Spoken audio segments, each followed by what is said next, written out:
Hi, this is Meg Vichy, and I'm here at the Blandon Art Museum for our most current virtual art class. And this one is influenced by the Henry Moore sculpture, Three Standing Figures. Henry Moore was a British artist. He was a drawer, a painter, and a sculptor. And many times you'll see more images of his sculptures than you do of his drawings and paintings. But he was what they call a prolific artist, and that means someone who continually is exploring, trying new media, trying new things, so that he is always investigating what he can do as an artist to make his visions come to life. And so one of those ways he did that was create these beautiful sculptures of human figures. And we think they're human figures, but maybe they're human and animal figures. Maybe they're alien type figures, but they didn't know what aliens were back in that time period. So we don't really know. But the thing is that he used influences from around the world to create his imagery. And so I'm going to go through a art project for you today using our materials that were in the kit that you picked up at the Blandon. And so today we're going to do an image that's similar to what Henry Moore did, his sculpture. So this is what his sculpture looks like. It's the three standing figures. And this is an example of the image that I created to test out how I want to use my materials. And so in your kit, you receive 2 pieces of really good watercolor paper. And so it's a thick type, almost cardstock paper, textural, and it's meant to pick up the watercolor as much as pick up the crayon, the oil pastel that you're going to be using. And so I put a little piece of tape up and down, or you can do it on the corners if you prefer, and just enough to hold it down to your work table surface. And other things that you have in your kit besides the paper is your little oil pastel that you have, and then you also have your little package of brushes. This is a really nice package of brushes because you get a variety of tips, bristles for you to use with your art project. And of course, you can always use these with your other virtual art classes that you have been attending and other projects. And so I want to kind of go through some of the different brushes that you have. So on the back of your package, you have a listing of what the brushes are. So you have a round brush. So that would be like this one, round brush. And then you have what they call a shader flat brush. And so that would be probably the little flat one that we have here. I'm trying to find him. Not this one, the one that has got a little paint on it. And then you have the one that's called the filbert. I think that's really funny. I love that name, filbert. And I think filbert is kind of related in a way to an English name. So bloody well, we will use this one for our project since Henry Moore is a British artist. And then we have what they call a comb. And so the comb is like this particular brush, or you can use this one. And then we also have a glaze wash one, and that can also be this brush in particular. And let's see, and then we have a detail liner script, and that could really be any one of these pointed ones that you use. So take advantage of having all these different little bristled tops and use them to create a really nice image for your project. So these are ones that I'm probably going to use, and you can tell that I have used them because you can see that not only is it stained a little bit from the watercolor, but it's stained a little bit from the oil pastel, and that's okay, it doesn't hurt them. And when you clean your brushes, when you use color, you always want to rinse into the water before you use a different color. When you are storing brushes, you always want to wash them and then store them bristle up, and that way they air dry nice. And I like to do this to them. I don't like to do this to them, scrub them. I don't like to scrub them on paper, but I just want to take some good TLC care because these will last you for quite a while if you take good care of them. So I think this will be a nice project for us to do. And then I have a little paint tray. This does not have to look like this. You can use everything from an old plate. You can maybe use a saucer that was used for a plant once. Maybe you could use an old meat tray. Things like that, and just make sure it's nice and clean. That way your colors will be good. And then always have some paper towel on hand, just in case there's a spill or you need to wipe your hands. And then remember the little trick that we've been telling people through all our virtual classes is Get a little Ziploc bag and put a little soapy rag in there, and that's really good for when you got to wipe your hands, especially when you're using the messier type art materials that we put in your kits. So let's get into the little background of what we're talking about. So when Henry Moore was deciding what to do with this particular sculpture, he was looking at tribal cultures, especially those in Africa, some of the indigenous cultures that we have in North and South America, as well as down in the Pacific Island areas. And so I printed off some images that I wanted you to look at because I wanted you to see all the different ways that might have influenced Henry Moore. We don't know what he exactly looked at for his ideas, but we kind of have an idea of maybe where he would have gotten some influences from. So I'm going to show you some of the pictures. So here we have a painting that was done by Jacob Lawrence, and this particular image shows beautiful women in their traditional wear. They have jewelry hanging around from the upper part of their headgear down, beaded down below the chin, to the beautiful mantle type shoulder piece that they have. And then also you have an image like that where they've got just tons of bead work and wire and wood and all these beautiful hand painted, and they use natural materials. It's not like they can just go shopping at the local arts and crafts store. And they do not have a hot glue gun to make these things. They use natural glues that they make from animal muscles and things like that. Whatever's available in their environment, that's what they use, and that's how they get those beautiful, vibrant colors. So a lot of times the dyes, the colors, don't come from a watercolor paint tray like what you have in your kit, but they come from plants and natural berries and things like that. So think about that when you're trying to create your project. So also too, please note that her earrings are very unusual. They are leaf shape. I mean, there's a lot of people that wear natural imagery like that, but this is probably hammered and it's silver. It's just beautiful. And so that creates this beautiful look on that individual. And then you have this tribe over here, and the men are wearing special headgear, and then they have things that are probably sticks or horn, pieces of horn that are elevated up. And so think about that with the particular piece statue that's in the middle, the figure.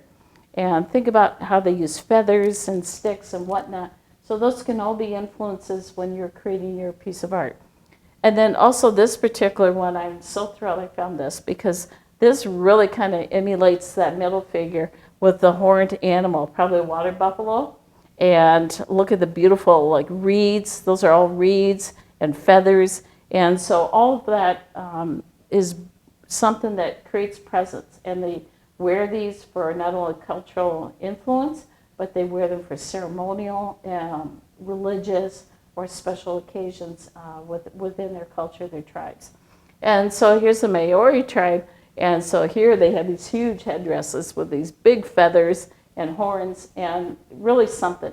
So what we're going to do is a little combination of Henry Moore's three standing figures, and then also I want you to notice the artwork up here, the Call of the Gazelle at Dawn, and that's done by Juan Moreau, a Spanish artist. And so his particular imagery is actually of his mother and some birds and constellations, because he loves space and constellations, when he loved all the space stuff going on now in our world, right? And so, and there's some other imagery, and I assume that's his mom and that's him. So do they look exactly like the way you and I look? No, but that's the point. Artists can make things look any way they want, and that's a lot of fun. So what we're going to do right now is we're going to try to create some of the imagery and have a little fun with it. Think about the influences from cultures from around the world. You have things to look at from behind me, so use those as ideas. Now, let's say none of this interests you, and let's say you want to look at something else for ideas. Maybe you went on vacation recently and the whole family posed for a picture. Maybe take the imagery of you all standing or leaning up against something wherever you were at, and then try to simplify it like Henry Moore would have done. And then you can mess around with the background with the watercolors like I'll show you later. So let's get going on this. So now with your oil pastel, the paper is much like a pastel or a crayon that you might use at school. And you know how people wear them down and you just can't use it until you wear the paper off. You might get a little messy, and that's okay. That's why you get your soapy rag, so you can clean off your fingers. You're going to be fine. Don't waste too much time on it, because you want to create art, and that's more fun anyway. And so what you want to do is, let's see, I did a moon type shape on this particular figure, but I think I'm going to do something different. I think I'm going to do something, oh, mine broke, and that's okay if it breaks. Don't get upset if it does. So, and I'm going to do a little zigzag on the top, and then I like that idea of the horns. I think that's really cool. And then I'm going to do a little shape for a head, and then I'm going to do kind of a zigzag for a neck, because if you look at the figures, two of them have that zigzag, and that's to replicate the rings that some of the tribes put. And they give you a ring for every year that you are. So, you know, I would have a lot of rings, like this individual here, the way she's wearing hers, and like this young lady right here. So I would have rings that would put my neck up like that. That is meant to show how old you are and your presence in the tribe. So I'm going to make mine like this, and I'm going to put one of those big, huge collars on, one of those big kind of half moon shaped collars. I love those. And then I'm going to have, I love how models go like this.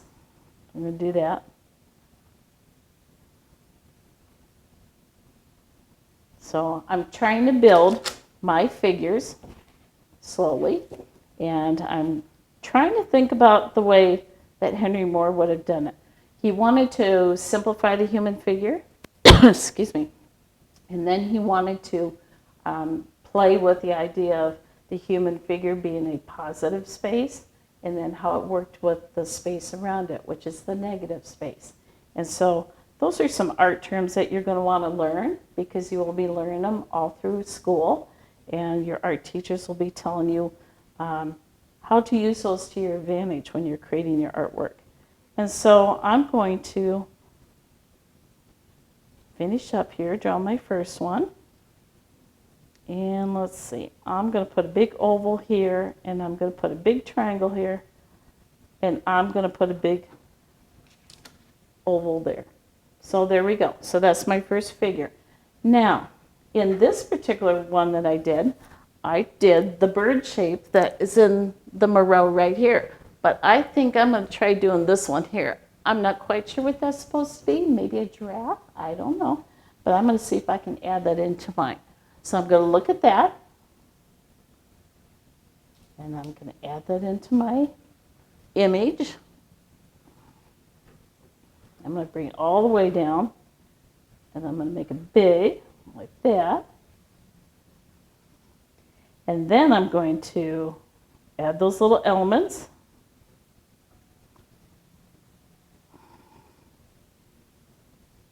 All right. And then let's see.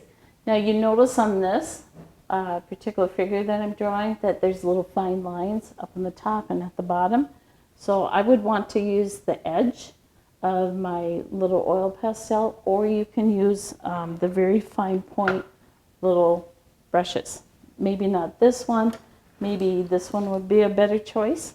And so when I dip this into my purple, or I think it's black, I can't remember, I'm going to add those little elements on there. All right, so I've got my one figure here. I've got my Moreau figure here. Oh, it's got legs. I forgot legs. And also, too, if you are having some alien figures in your toy box or something like that, you can also use those as something to look at when you're creating your image. Because if you think about it, these kind of look like alien figures. Now, whether or not they believed in something like that at the time they were creating their artwork, both Henry Moore and Juan Moreau, probably not, but more than likely that they were trying to investigate how unusual these items were on these human figures, and they were trying to simplify it to make them look interesting. So we're going to try to do the same thing too. So let's see, I kind of like this one here. This is very odd up there in the top, but you know, we can do this. We can work with it. And let's see, now I'm going to change my mind. I'm going to do that one over here with the bow. So I'm going to add that bow. Now when you look at this, you're kind of going, a bow? But that's not something cultural. That's not something that you would see on someone from a tribe in Africa, or maybe somebody from the Pacific Islands. But it might be something from our culture that somebody would wear. So we can add those things or we cannot add those things. You are the artist, so you need to make those choices.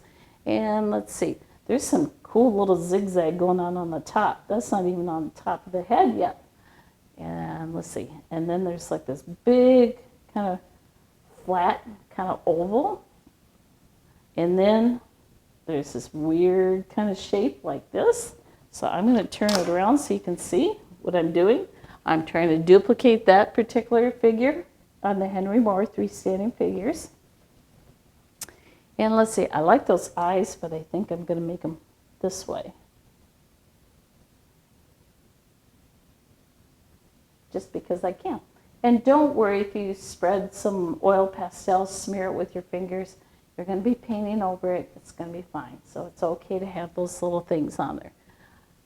Let's see. And then we're going to do this. Make it a little skinny. And then it's kind of oblong. And then we're going to make those little legs.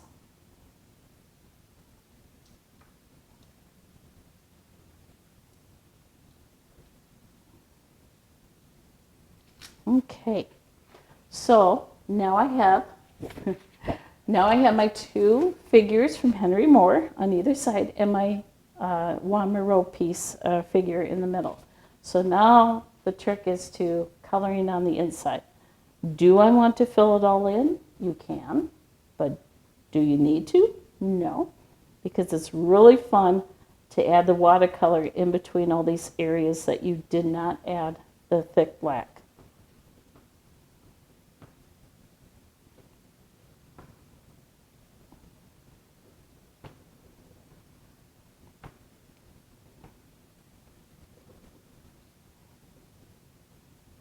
So I'm just having fun adding dark accents wherever I feel like I want to put it, because I know the watercolor is going to go in those places that I did not draw on the black.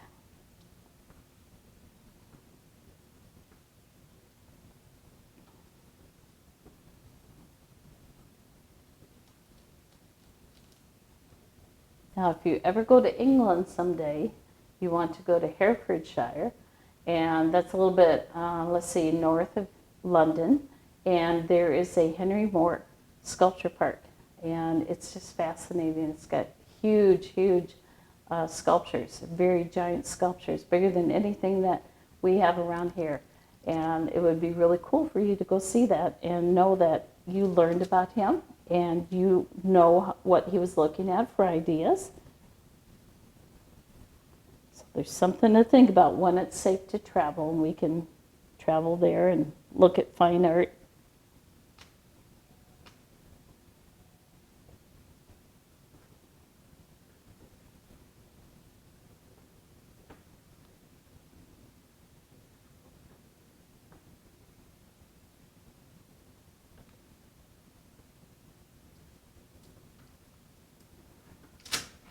All right, so here is my drawing that I've done. I've drawn my 2 Henry Moore and my Juan Moreau piece in the middle, and I got a few smudges, but that's okay. That adds accent, and I'm done using this. So I'm going to put that off to the side.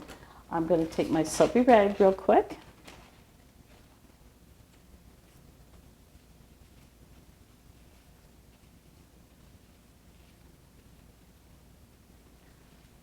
Just so I get some of that greasy oil pastel off, and it can sit right there, and that's good. All right, so the first thing I want to do is I probably want to get some of the main color on. So put my brush in, and I'm going to take some paint, and I'm just going to paint right away, and you can paint right over the oil pastel. Now, one thing you're going to notice is that some of the oil pastel is going to pull off when the brush goes over, and that's okay. So don't mind the little black sprinkles. Those are just going to happen. And then when your painting dries, you can just brush it off.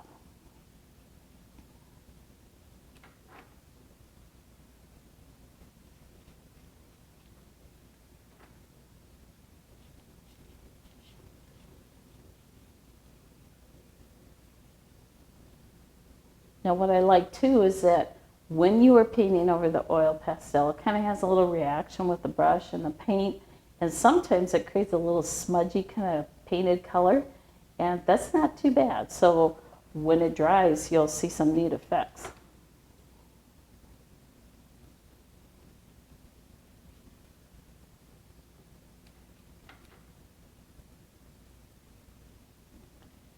And if you notice, I'm now using a dark blue over where I was using my teal.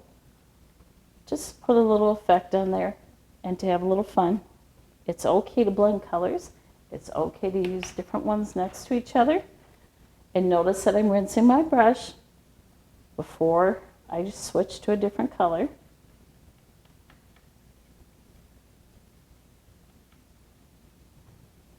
These big flat brushes are really nice when you want to cover your big spaces right away.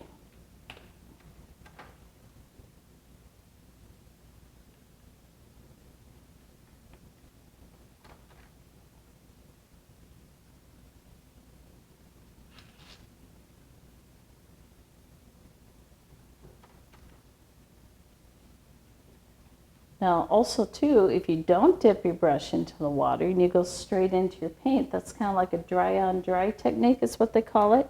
And you can get some really neat textural, let the brush do the work.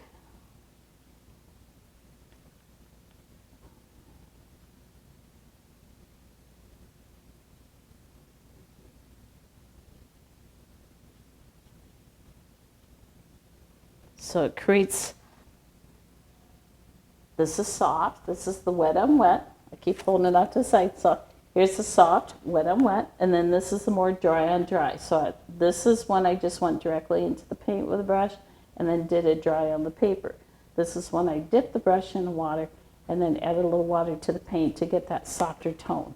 So there's different techniques that you can use to really create some neat artwork.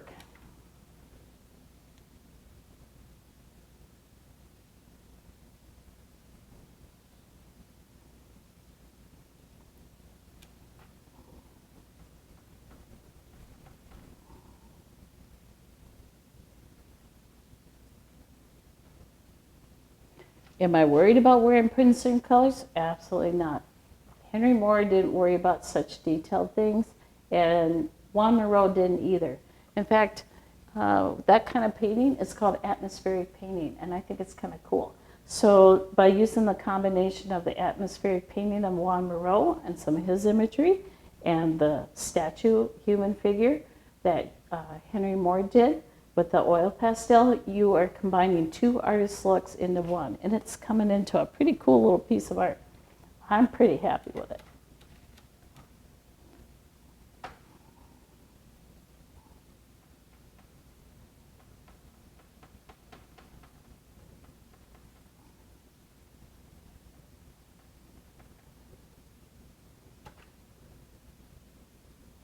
Okay. So we're finishing up here, filling up our spaces, and I'm just doing it at random. I'm doing it fast because I want it to look cool when it dries. I want it to look like these two artists were working on my particular drawing, and it's going to be a really neat experience when you get done. I haven't decided what I'm going to do for a color down here. I think we'll use that purple.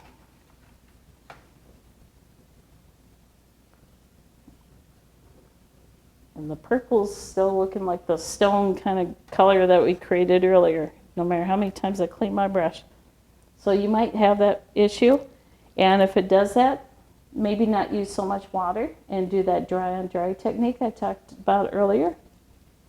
Sometimes you have to do that. Some of these watercolor trays don't necessarily put in very strong pigment, so you need to use, there it comes the purple. It's just a matter of you practicing with the paint, becoming friends. So I'm just trying to fill in some spaces. And let's see, get some teal in here. Looks like you need some teal. All right, now remember, I talked about trying to get some of those little details, especially like on the top there and the whiskers down there. That could be a cat. I'm assuming it's a cat, so we'll think it's a cat. So I'm going to get my brush wet, and I believe this is the black. Yep, exactly. So by using that little tiny brush, I was able to pick up on the detail. And now I'm going to add those whiskers onto the one below. And I'm going to add some eyebrows. Were there eyebrows on here? No, but you can always add what you want because it's your picture. So then you can just have some fun. Maybe some earrings hanging down. Maybe the leaf earrings that we saw in that particular photo. So remember, they did lots of embellishment, and they used lots of things to make their outfits beautiful, ornate, have meaning.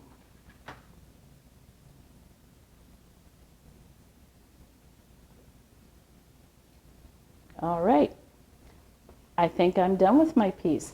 So there we go. So we have our Henry Moore piece, and we have our image in the middle from Juan Moreau. So here you've combined two artists to create one image, and you've combined different techniques, and I think you'll really have a good time. Experiment and play and see what fun you can have with these materials. Really appreciate you following this virtual art class, and I hope you'll take more as we come along into August, September, and October. We'll be having some more classes lined up.